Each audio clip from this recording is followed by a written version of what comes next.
Okay, sir. Thanks, George. Bye-bye. We'll be here in 7 minutes. They have a 80-year-old man. At 7:32, the call came in. An 82-year-old man from Ligonier had rolled his riding lawnmower over a 6-foot wall, landing on his driveway with the mower on top. Alrighty. And we'll get a room assigned. MedStar transports about 700 patients a year. In addition to the pilot, a nurse and paramedic are on board every flight. They do a physical assessment at the scene as well as several times throughout the transport.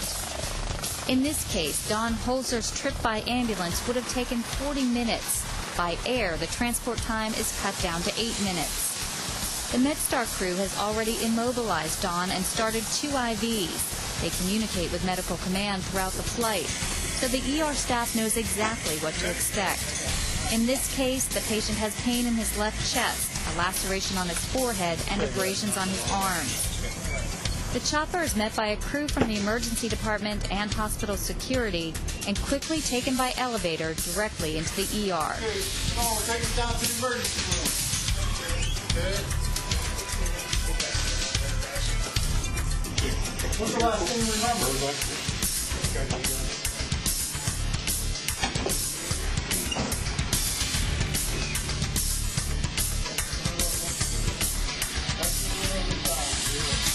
Emergency medicine specialist Dr. Joseph Clark is on duty. Any pain in your neck when I push here? No. Nothing. Okay. All of my back. Okay. Belly hurt you? No? If I squeeze your hips, does that bother you? A little bit. Which side? Both sides. Okay. Can you bend your knee for me? Does that hurt? In your hip. How about this one? Same thing. Okay. Straight. Your back. It's going to be better when you get down though, sir, okay? Hurt right there? Where does your back hurt, sir? Low here. Down in here? Okay. Gonna be a lump there to roll over. It's just your clothes. Yep. You go ahead. Go back. All right.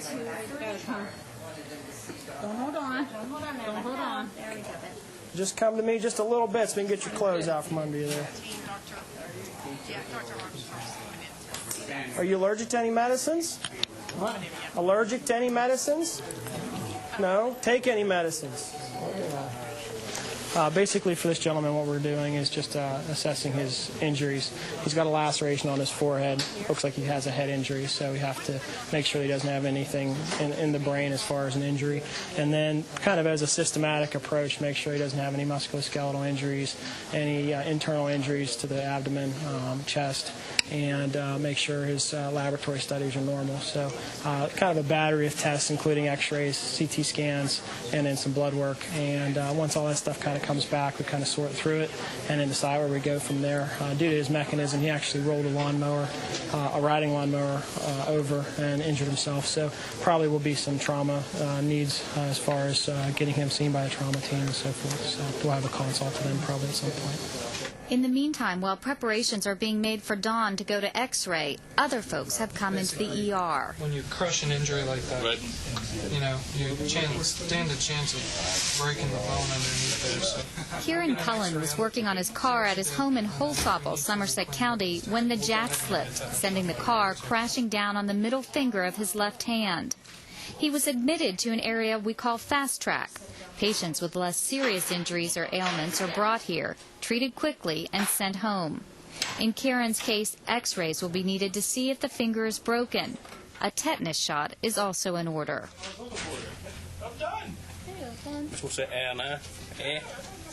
The job of determining who gets sent to Fast Track and who needs to go into the acute care area falls to the triage nurses. My name's Kathy. I'm the triage nurse today. What can we do for you? I have a terrible headache. I've had it since about 3 this morning. Triage goes back to the days actually in the wars, whenever they had to determine which soldiers could they care for first. It's basically based upon which services that patient is going to need, what interventions that patient is going to need, and how quickly they need them. Have you ever had any headache like this before? Never this bad. Is it all over your head, or is it just in one particular area? We have a 5-tier triage, and it's categorized 1 through 5, and 1 is our most acute patient, and 5 is our patients that maybe have had their problem, several days, an ankle injury or a cold. 1s are urgent, emergent patients, which we have to get back right away. Those are your shortness of breath, your chest pains with acute symptoms. Hi, it's Kathy out in triage. I have a patient back out here I'm going to bring back to number 1. Okay, would you let the nurse know? Thank you. Bye-bye. Each and every triaged patient brings a different mix of medical challenges. Tonight we've seen a variation of patients. The range has been from simple cuts, bruises, all the way up to where we've had a few patients that come in with cardiac problems, such as a patient who was bradycardic that required admission into PCU. Also, an individual that came in that had a stable fracture in their neck that required admission into the intensive care unit. Also here tonight, Cameron Lisinski and his parents. 3-year-old Cameron ran into an electric fence. He is remarkably brave as lacerations on his face and neck are clean. I think that you have a variation of patients. It's always a challenge for you, something different with every person that's coming in. The vast majority of our patients are abdominal pain, chest pain, difficulty breathing, and then some sort of psychiatric problem. But the causes for those problems may be all completely different. One chest pain may just be a muscle strain. Another chest pain could be a blood clot in the lung. Another one could be a heart attack. Another one could be gastritis. There are a whole bunch of different causes, and trying to come up with the most likely appropriate cause is what makes emergency medicine challenging. Oh, you do a good job, Doc. It looks excellent. Yeah. In this case, determining what is causing Dawn's pain will require X-rays and CT scans.